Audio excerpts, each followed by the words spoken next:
ഈ ഓണത്തിനെ എത്ര വീടുകളിൽ മക്കൾ വന്നു മാതാപിതാക്കളെ കാണാൻ നമ്മൾ ചിന്തിച്ചിട്ടുണ്ടോ? നമ്മൾ ബീവറേജസിന്റെ കണക്കുകളും ഒക്കെ പുറത്തു വന്നു അല്ലേ? ഓണച്ചെലവുകളും ഓണത്തിന് എത്ര രൂപ പൊടിച്ചു എന്നൊക്കെ നമ്മൾ കണക്കുകൾ വന്നു. പക്ഷെ എത്ര വീടുകളിൽ അച്ഛനമ്മമാരെ കാണാൻ വേണ്ടിയിട്ട് മാതാപിതാക്കളെ കാണാൻ വേണ്ടിയിട്ട് മക്കൾ വന്നു എന്നത് ഒരു കണക്കുമില്ല അല്ലേ? എത്രയോ വീടുകളുണ്ടെന്നറിയാമോ ഈ ഓണക്കാലത്ത് അച്ഛനെയും അമ്മയും കാണാൻ വരാതെ മക്കൾ ഇരിക്കുന്ന സ്ഥലങ്ങൾ. വിദേശത്തുള്ള മക്കളൊന്നും അച്ഛനെയും അമ്മേനെ കാണാൻ വരാതിരിക്കുന്നുണ്ട്. അവരുടെ കാലം കഴിഞ്ഞു ഇല്ലേ? അവരെ ഇനി ഒരു ഉപയോഗമുള്ള അമ്മേനെ കൊണ്ടാണ്. അതായത് ഒന്നെങ്കിൽ മക്കളുടെ ഭാര്യ ഗർഭിണിയാകുമ്പം അല്ലെങ്കിൽ മകൾ ഗർഭിണിയാകുമ്പോൾ ഒക്കെയാണ് അമ്മേനെ കൊണ്ട് ഉപയോഗമുള്ളത്. അച്ഛനെ കൊണ്ട് ഒരു ഉപയോഗവും ഇല്ല. അച്ഛൻ എന്ന് പറയുന്ന ഒരു വസ്തു വീട്ടിലിങ്ങനെ കാവൽ നായെ പോലെ ഇങ്ങനെ കിടക്കും ഇല്ലേ? പല മക്കളും അച്ഛനെ അമ്മേനെ തിരിഞ്ഞു നോക്കാറോ പോലുമില്ല. ശരിയല്ലേ? ഈ ഓണത്തിന് എത്രയോ കുടുംബങ്ങളിലുണ്ടെന്നത് ഒരു ശകല കഞ്ഞിയും വെച്ച് എന്തെങ്കിലും ഒരു കറിയും വെച്ച് ഇരിക്കുന്ന എത്രയോ മാതാപിതാക്കളെ ഞാൻ കണ്ടു എന്നറിയാവോ? ശരിക്കും സങ്കടം തോന്നും. വൃദ്ധസദനങ്ങളിൽ കിടക്കുന്ന എത്രയോ അമ്മമാരാണെന്നറിയാവോ ഒരു നേരം എങ്കിലും മക്കളെ കാണാൻ കൊതിച്ചിരിക്കുന്നത്. അവരുടെ നല്ല പ്രായത്തിൽ അവർ ഈ മക്കൾക്ക് വേണ്ടിയിട്ട് ജീവിച്ചു. അവരുടെ സ്വത്തുക്കൾ മുഴുവൻ ഈ മക്കൾക്ക് വേണ്ടിയിട്ട് ഉണ്ടാക്കിയ പൈസ മുഴുവൻ മക്കൾക്ക് വിദ്യാഭ്യാസത്തിനായി ജോലിക്കായി വിദേശത്തിന് പോകാനായി അവർ ചിലവാക്കി. അത് കഴിഞ്ഞപ്പം ഇപ്പോൾ കറിവേപ്പിലയുടെ പോലും വിലയില്ലാതെ വീടുകളിൽ 4 ചുവരുകൾക്കിടയിലാണ് ഈ മാതാപിതാക്കൾ കഴിയുന്നത് ഇല്ലേ? അവർക്ക് ഒരു മക്കൾക്ക് അച്ഛനമ്മനെ കൊണ്ടുപോകണമെന്ന് ഒരു താല്പര്യമില്ല. കാരണം അതും ഒരു ചിലവാണ്. ചിലർ കൊണ്ടുപോകുന്നത് എന്തിനാന്ന് വെച്ചാൽ അവർക്കൊരു വേലക്കാരിയെ നിർത്തുന്നേക്കാളും ലാഭമാണ് ഈ അമ്മേനെ അച്ഛനെയും കൊണ്ടുപോകുന്ന അവിടെ കൊണ്ട് പണിയൊക്കെ ചെയ്ത് താമസിക്കുന്നത്.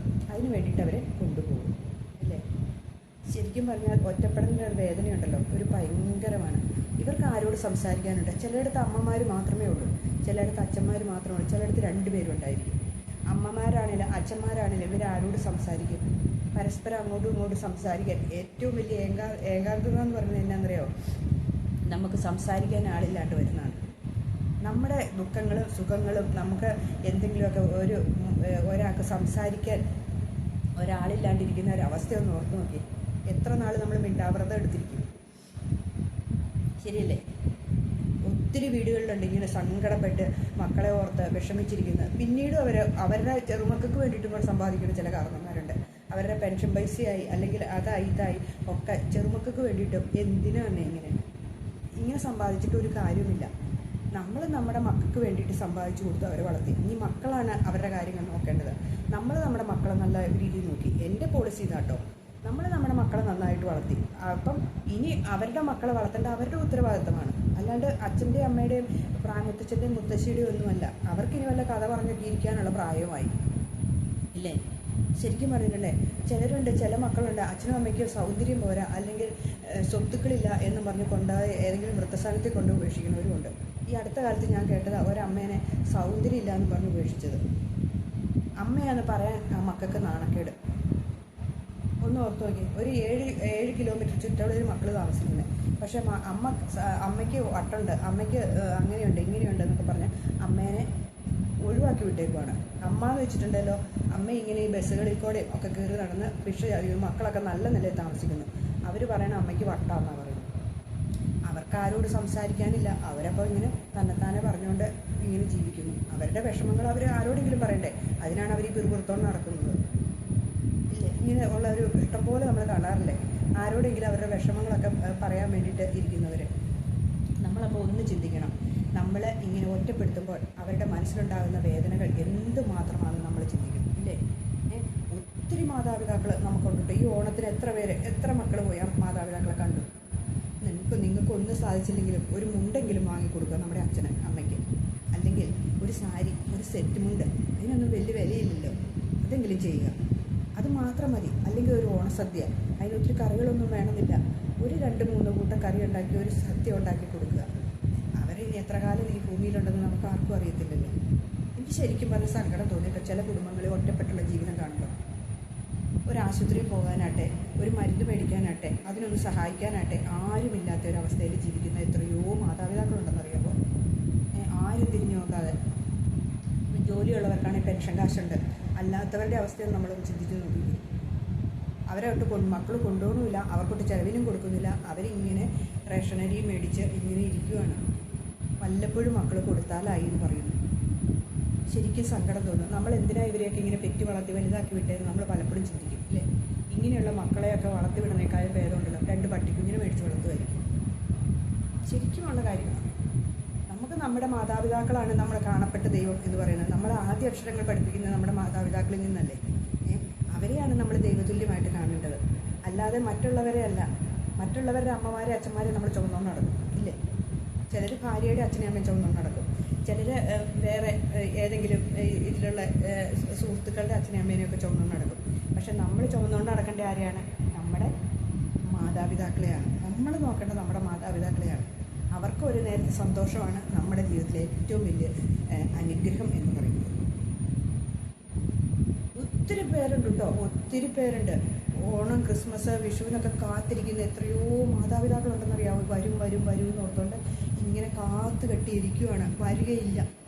വരില്ല എന്നറിയുമ്പോൾ വിഷമിച്ച് പഴയ പോലെ തന്നെ പിന്നെയും ജീവിതം മുന്നോട്ട് പോകുന്ന എത്രയോ പേരുണ്ടെന്നറിയാമോ. ചില കടയിലൊക്കെ കയറി ചെല്ലുമ്പോൾ ചില അമ്മമാർ വന്ന് സാധനം മേടിക്കും. അപ്പോൾ കടക്കാരൻ ചോദിക്കും, മക്കൾ വന്നോ? ഇല്ലാന്നേ, ഈ പ്രാവശ്യം വന്നില്ല, ഇപ്രാവശ്യം വരുന്ന ഓർത്തെ എന്നിങ്ങനെ പറയുന്ന അമ്മമാരെ നമുക്ക് കാണാൻ പറ്റും. കാരണം മക്കൾ പറഞ്ഞിട്ടുണ്ട് ഓണത്തിന് വരാം, അല്ലെങ്കിൽ വിഷുവിന് വരാം, അല്ലെങ്കിൽ ക്രിസ്മസിന് വരാം എന്നൊക്കെ ഇങ്ങനെ പറഞ്ഞിട്ടുണ്ട്. അത് പ്രതീക്ഷയോടുകൂടിയാണ് അവർ ഓരോ ദിവസവും തള്ളി നിൽക്കുന്നത്. പക്ഷേ ഒരിടത്തും അവർ വന്നുമില്ല, അന്വേഷിക്കുന്നുമില്ല, ഒന്നുമില്ല. ഈ 4 ചുവരിനകത്ത് ഇങ്ങനെ ഒന്നെങ്കിൽ അമ്മ തന്നെ, അല്ലെങ്കിൽ അച്ഛൻ തന്നെ, അല്ലെങ്കിൽ 2 പേരും കൂടെ ഇങ്ങനെ അങ്ങനെ പരസ്പരം അങ്ങോട്ടും ഇങ്ങോട്ടും പറഞ്ഞ് ജീവിക്കും. എന്നിട്ട് സമ്പാദിക്കണവരുണ്ട് കേട്ടോ. എന്തിന് സമ്പാദിക്കണമെന്ന് എനിക്ക് മനസ്സിലാവണ്ട.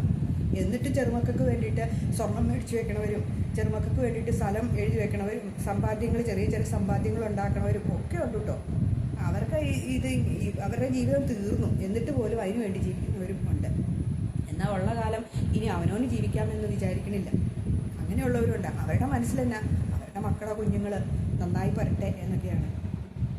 എനിക്കപ്പം ഇങ്ങനെ ഈ സങ്കടപ്പെട്ട ഒരവസ്ഥ കണ്ടപ്പോൾ എനിക്കൊരു വീഡിയോ ഇടണമെന്ന് തോന്നി. അത്രേ ഉള്ളൂ. ഞാൻ ഒത്തിരി പേരെ കണ്ടു കേട്ടോ. ഒത്തിരി അമ്മമാർ ആ വൃദ്ധസാധനത്തിൽ വീഡിയോ എടുക്കാനൊന്നും സമ്മതിച്ചില്ല, അല്ലെങ്കിൽ ഞാൻ എടുത്തേനെ. അവിടെ ഇങ്ങനെ ദുഃഖിച്ച് കഴിയുന്ന അമ്മമാർ, അവർ പ്രതീക്ഷയാണ് വരും, മക്കൾ വരും എന്ന്. നമ്മളോർക്കും എന്തിനാ ഇങ്ങനെ ഉപേക്ഷിക്കണല്ലേ? നമുക്ക് വേണ്ടിയിട്ട് ജീവിച്ചവരല്ല. അവരുടെ നല്ല പ്രായം മുഴുവൻ മക്കൾക്ക് വേണ്ടിയിട്ടല്ലേ ജീവിച്ചത്, അല്ലാണ്ട് വേറെ ആർക്കും വേണ്ടിയിട്ടല്ലല്ലോ അവരില്ലേ. ശരിക്കും സങ്കടം വരും അവരെ കാണുമ്പോൾ. ഞാനൊക്കെ എൻ്റെ അമ്മയുടെ സ്നേഹമൊന്നും അനുഭവിക്കാണ്ട് വളർന്ന, കാരണം അമ്മ മരിച്ചു പോയതുകൊണ്ട്. നമുക്ക് ഓരോ പൊസിഷനിലിരിക്കുന്ന സ്ത്രീകളൊക്കെ ഉണ്ടല്ലോ, അമ്മമാരെയൊക്കെ വെറും കറിവേപ്പില പോലെ കാണുമ്പോൾ ഉണ്ടല്ലോ ശരിക്കും സങ്കടം വരും. നമ്മുടെ ഓരോ അവശ്യഘട്ടങ്ങളിൽ നമ്മുടെ അമ്മമാരുണ്ടായിരുന്നെങ്കിൽ നമ്മൾ എത്രയോ പ്രാവശ്യം ആഗ്രഹിക്കുന്നുണ്ടെന്നറിയാമോ ഇല്ലേ. ഇത് ഭയങ്കര ഒരവസ്ഥ കേട്ടോ. ഇത് നമുക്ക് സങ്കടം തന്നെ ഒരവസ്ഥയാണ്. അപ്പം നിങ്ങളൊരു കാര്യം ചെയ്യാം. നിങ്ങളുടെ ഓണം കഴിഞ്ഞാലും നമ്മുടെ മാതാപിതാക്കളെ ഒന്ന് പോയി ഒരാഴ്ചയെങ്കിലും പോയി അവരുടെ കൂടെ നിൽക്കുക. അവരെ കൊച്ചു കൊച്ചു സിനിമയ്ക്ക് കൊണ്ടുപോകുമോ, അല്ലെങ്കിൽ എന്തെങ്കിലും വിനോദയാത്ര കൊണ്ടുപോകുമോ, അല്ലെങ്കിൽ ആ ചുറ്റുവട്ടത്ത് എവിടെയെങ്കിലും ഒന്ന് കറങ്ങാൻ കൊണ്ടുപോകുമോ ഒക്കെ ചെയ്യുക. എന്നിട്ട് നിങ്ങൾ പൊക്കോ. എന്നിട്ട് നിങ്ങൾ നിങ്ങളുടെ ജോലി സ്ഥലത്തേക്ക് പോക്കോ, ഇവിടെ ജീവിക്കാൻ മാർഗ്ഗമില്ലെങ്കിൽ. പക്ഷേ ആ ചുറ്റുവട്ടത്തോടെയെങ്കിലും ഒന്ന് കൊണ്ടു നടക്കുക. അപ്പോൾ അവരുടെ മനസ്സിൽ തന്നെ ആ സന്തോഷം ഉണ്ടല്ലോ, പറഞ്ഞാൽ തീരാത്ത സന്തോഷമായിരിക്കും, ഉറപ്പായ കാര്യം. അപ്പോൾ ഇങ്ങനെയൊക്കെ ചെയ്യുക. അല്ലാണ്ട് നമ്മൾ പൂർണ്ണമായിട്ട് അവരെ ഒഴിവാക്കാതിരിക്കുക, വൃദ്ധസദനങ്ങളിൽ കൊണ്ട് തള്ളാതിരിക്കുക. സ്വന്തം ഇഷ്ടപ്രകാരം പൊക്കോട്ടെ, അതിന് കുഴപ്പമില്ല. എനിക്കറിയാവുന്ന ഒരു ചേച്ചി സ്വന്തം ഇഷ്ടപ്രകാരം വൃദ്ധസദനത്തിൽ പോയതുണ്ട്. എനിക്ക് പോകണം എന്ന് പറഞ്ഞിട്ട് അങ്ങനെ പോകുന്നവരെ കൊണ്ടുവിട്ടേക്കുക. അവിടെ എല്ലാ സൗകര്യങ്ങളും ഉണ്ടല്ലോ, അപ്പോൾ അങ്ങനെ പോകുന്നവരെ വിട്ടേക്കുക. അല്ലാത്തവരെ നമ്മൾ നെഞ്ചോട് ചേർത്ത് വയ്ക്കുക. നമുക്ക് വേണ്ടിയിട്ട് അവരുടെ ആയുസ് മുഴുവൻ തീർന്നതാണ് നമ്മൾ വിചാരിക്കുക. അപ്പോൾ ഒരു ഓണത്തിനോ അല്ലെങ്കിൽ ഒരു വിഷുവിനോ അല്ലെങ്കിൽ അടുത്ത ക്രിസ്മസിനെങ്കിലും നമുക്ക് നമ്മുടെ അമ്മേനെ അച്ഛനെ കാണാനൊന്ന് വരാം അല്ലേ. ചിന്തിക്കും, പോയി കാണുന്നത് നല്ലതാണ്. ഒരു പായസമെങ്കിലും വെച്ച് കൊടുക്കും. അവരെ ആ പായസമൊക്കെ കുടിക്കുന്നത് ഒന്ന് ഇമാജിൻ ചെയ്ത് നോക്കിക്കേ. അവരെ ആ സ്നേഹത്തോടു കൂടി ആ ഗ്ലാസ്സിലെടുത്ത് ആ പായസം കുടിക്കണം മക്കൾ കൊണ്ടുവന്നാന്നുള്ളത് നമ്മുടെ കണ്ണ് നിറയുന്നേ, ഉറപ്പായ കാര്യമാണ്. നമുക്കതിൻ്റെ അനുഗ്രഹം ഇരട്ടിയായിട്ട് കിട്ടും. നമ്മൾ സ്വത്തിന് വേണ്ടിയിട്ടല്ല നമ്മുടെ ചിലപ്പോൾ അച്ഛനും അമ്മയും ചില മക്കളോട് ഇഷ്ടം കൂടുതലുള്ളവരുണ്ടായിരിക്കാം. 4 മക്കളോ അല്ലെങ്കിൽ 5 മക്കളോ അല്ലെങ്കിൽ ഒരാളോട് ഭയങ്കര ഇഷ്ടമായിരിക്കാം ചിലപ്പം. അതൊക്കെ വരും, അതങ്ങനെ സ്വാഭാവികം. എങ്കിലും നമ്മളായിട്ട് നമ്മുടെ അച്ഛനമ്മേനെ വെറുക്കാതിരിക്കുക. അതൊക്കെ അവരുടെ പ്രായത്തിൻ്റെ ഇത് അല്ലെങ്കിൽ എന്താന്ന് അത് അനുഭവിക്കണ്ടായിരിക്കും അവർ ശരിക്കും. ചിലപ്പം ഓമനിച്ച് വളർത്തിയ മകനൊന്നും അല്ലെങ്കിൽ മകളൊന്നും തിരിഞ്ഞു നോക്കണമില്ലായിരിക്കും, അങ്ങനെയും വരാം ഇല്ലേ. അപ്പം നമുക്ക് ചെയ്യാനുള്ള കർമ്മങ്ങൾ നമ്മൾ ചെയ്യുക, നമ്മുടെ കർമ്മത്തിൻ്റെ ഫലം നമുക്ക് കിട്ടും, ഉറപ്പായ കാര്യമാണ്. എനിക്ക് ഈ ഓണക്കാലത്ത് നിങ്ങളോട് പറയാനുള്ളത്, ഇനിയാണെങ്കിലും നിങ്ങളൊന്ന് വന്ന് എൻ്റെ മാതാപിതാക്കളെ കാണുക. അവരോട് നേരം ഒരു ദിവസം അവരോട് കൂടി ചിലവഴിക്കുക. എന്നിട്ട് നിങ്ങൾ തിരിച്ചു അത് മതി. അല്ലെങ്കിൽ ഒരു ദിവസം അവരെ അങ്ങോട്ട് കൊണ്ടുപോകാം. നിങ്ങളുടെ അടുത്തേക്ക് കൊണ്ടുപോകാൻ പറ്റില്ല.